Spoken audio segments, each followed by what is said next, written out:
Alright guys, so first autocross here in the Mini.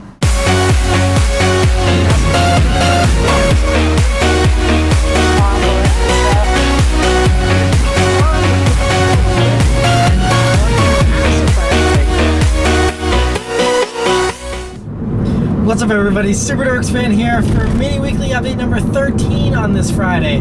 So first, huge thanks to CodePhenom.com for hooking me up with the awesome new intro that you saw. I know a lot of you guys complained about the intro that I quickly threw together whenever I first got the Mini because I needed some kind of intro, but I didn't really have any footage of this car, so trying to scramble to come up with some kind of intro. So now that I have a few Mini videos under my belt here, CodePhenom was able to hook me up with an awesome intro, and I really like it. Hopefully you guys do as well. Definitely give me some feedback, and if you need an intro or any other kind of web work done, definitely hit up CodePhenom.com, and he'd love to help you out. So first thing, I actually am filming this a few days early because I'm doing a road trip to Virginia Beach for the next few days here to visit one of my very close friends, and yeah, I'm not gonna have any time to probably film any car stuff, but it'd be very cool to hang out in the Virginia Beach area. And if any of you guys happen to see me whenever I'm driving around or whatever, definitely be sure to say hello. So yeah, I'll be hanging out in Virginia Beach here, so definitely follow me on Instagram and Twitter and all that stuff for all of my other updates that aren't videos. And so yeah, that's it as far as all that goes. As far as the Mini goes, the only thing is I rotated the tires because, this car, obviously being front-wheel drive, likes to eat up the front tires faster than the backs. And so the front tires had less tread than the backs, so I had to swap them over and put the backs onto the front so that the tread evens out. So, yeah, nothing too crazy, but I'm glad. I had enough crazy updates in this car for a while. I don't want to have any catastrophic stuff, so I'm glad everything else is normal and it's all good. So yeah, so that's it as far as all that stuff goes. I'll send it back to me at the news desk for this week's news. Right, so for this week's news, now it's Thursday and I'm filming this actually in Virginia Beach. I was going to do it on Tuesday, but there was way too many awesome cars that were announced between Tuesday and today that I had to film the weekly update news portion at least here on Thursday, so please excuse the different background and everything. So, but the first awesome thing was the new Hellcat. There's a second one now, the Charger Hellcat. So Dodge has officially unveiled the 2015 Dodge Charger SRT Hellcat. It looks awesome, has a very Viper-inspired front end on it, and it has an amazing top speed of 204 miles per hour, which is even higher than the Challenger Hellcat, and that's because this car is longer, and so for aero purposes, it's actually better for top speed. So, I mean, insanely fast, still has 707 horsepower, and just looks all kinds of awesome. So, I just love Dodge and their direction, and just that's the most powerful sedan on the planet right now, production-wise, so that's insane. So kudos to Dodge. Another awesome Charger variant that was just debuted this week was the Dodge Charger Pursuit, which is the meanest looking cop car out there, I think, right now. The 2015 Dodge Charger looks very mean, with the new restyle, and the cop car version obviously is going to be intimidating to look at as well. So it's very cool to see that debut. Another awesome car just debuted in Monterey was the Lamborghini Huracan Super Trofeo, which obviously is just the race version. It's not road legal, but it looks awesome, and now it has the Blancpain livery for the racing and things like that that it's going to do. Just looks all kinds of sweet from every angle. So yeah, I mean, it's basically a standard Huracan. It's just prepped for racing purposes. No other performance upgrades aside from the track stuff. Another really awesome car that debuted was Pebble Beach. They just rolled out a new version of the Toyota FT1 concept. Now this one's finished in graphite gray with a tan interior, and the car looks the same otherwise. It's identical to the red one we saw in Detroit, just different color interior, and that's it. But it's great to see this car in other colors and just to see it in general because it's just amazing. And they're still working on a production version. Hopefully that'll come soon, but very awesome to see that as well. Other Toyota news is Lexus was talking about an LFA successor in an interview they were doing with Bloomberg, I believe. There's this report, and they said that Lexus believes it's important for them to make a supercar for each generation, which means they're saying that there might not be another LFA style car for another 30 years. So who knows what that's even going to be. I mean, as far as that's just so far off into the future, it's so hard to imagine what that would even be like. But so yeah, don't hold your breath for a new Lexus supercar in the near future. So if you want a Lexus supercar, just buy one of the LFAs that are out there, because you're not going to see anything else for a long time, it seems, which is sad, but totally understand. I mean, a car like the LFA costs a ton of money to develop, and I think they still lost money on every single one they sold, so it's not a money-making thing. It's just an exercise in engineering, basically. So I'm very thankful they're even able to make the LFA, and looking forward to the next one in 30 years. Another cool report here is saying that Subaru is considering a motorsports return.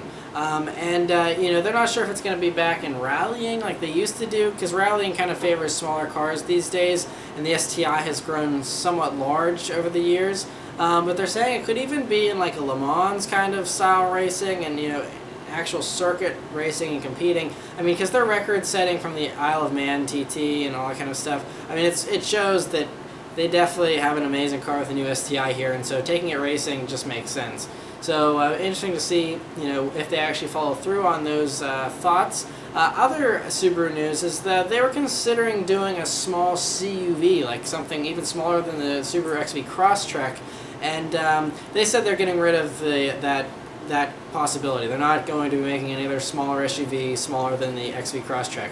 Mostly because they say the XV Crosstrek is selling so well, and they are having trouble even keeping up with demand for the XV Crosstrek still, which is kind of crazy, but it definitely makes sense. And I mean, that's the same plant where they build the BRZ and the FRS and stuff like that. So, if they're running at full capacity, there's no way they're going to be able to even fit another little SUV into that plant or anywhere else. And obviously, I'm sure they would like to push out some higher performance versions of the BRZ and FRS eventually, which also takes production line capacity. So all kinds of, it's just basically they can't keep up with demand. Subaru has had huge growth in sales every single month, and they're blowing all their records, and Subaru's never been larger. So they're really trying to struggle with how to balance all that out with all their cars and their product portfolio. So yeah, no small SUV from Subaru, but that's okay, because I think they're doing just fine the way it is now. Other SUV news is they've officially debuted the 2015 Range Rover Sport SVR that's been teased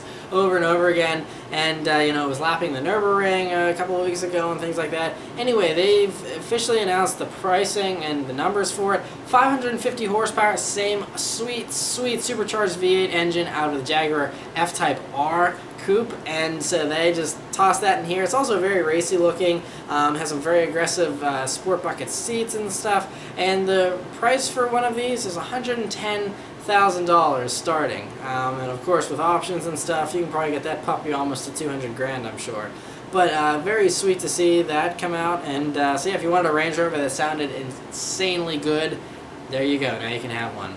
While we're talking about Jaguar stuff, several months ago, Jaguar announced, and I mentioned it in the news, that they're planning on doing the last 6 lightweight E-Types that they originally were planning on doing, back in the 50s or 60s here, and they never got a chance to do these last 6. They were originally planning to do 18 of them, but then there was a fire and things like that, and so they had still the last few shells, and so they decided to build them, and they've just finished the first one, and it looks gorgeous, beautiful. And that's definitely, every single one of these 6 is probably going to be worth a lot of money here in the future. And the last bit of news here is Aston Martin has announced that they're working on a DB9 successor. No word about what they're going to call it, because the last one was the DB7. They skipped the DB8. And I doubt they'd go backwards, but there's interesting reports here, how Aston Martin and Mercedes-Benz are working together now on engines, and AMG is going to be supplying engines for future Aston Martins, and that's going to start with this DB9, I believe. So they're saying it's going to have an all-aluminum platform now for this new car, and it's going to have the 4-liter twin-turbo V8 from Mercedes-AMG, and I believe that's the same motor that's going to be in the new baby SLS successor, the AMG GT, that I think is what they're going to be calling it here, and so it'll be interesting to see. It's probably not going to sound as good as that awesome V12, but you can always still get the V12 in the Vanquish and things like that, at least for now. But yeah, exciting to hear that, and the way Aston Martin tunes their exhaust, and they said that the exhaust would be unique to Aston Martin. The engine's from Mercedes, but it's going to have different boost, different ECU tuning, and a different exhaust. So hopefully they'll make it sound like a proper Aston Martin. Really excited. I mean, the V8 and the V8 Vantage sounded fantastic, so if they can make it sound like that, I'll be happy. So it's also going to be lower weight and all that kind of stuff, of course. No word about styling yet. It's still probably a couple years off. Some people are thinking it might be like a coupe version of the Lagonda sedan they're bringing back. But we'll see. I mean, Aston Martin knows how to make a beautiful car, so I'm not worried. But yeah, so that's it for all the news this week, guys. So I'll send it back to me in the car. Alright, so I'll leave you guys with a nice little acceleration, like I always do.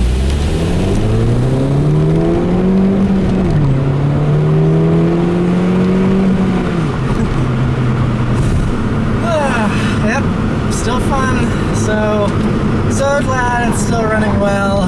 Fingers crossed, especially on this long road trip. It's about 7 hours. A little nervous, I'll admit, but I'm hoping that everything was fixed properly and there won't be any more issues and it'll be fine. So, let's hope for the best. Thanks for watching, guys, and I'll see you next time. Take care.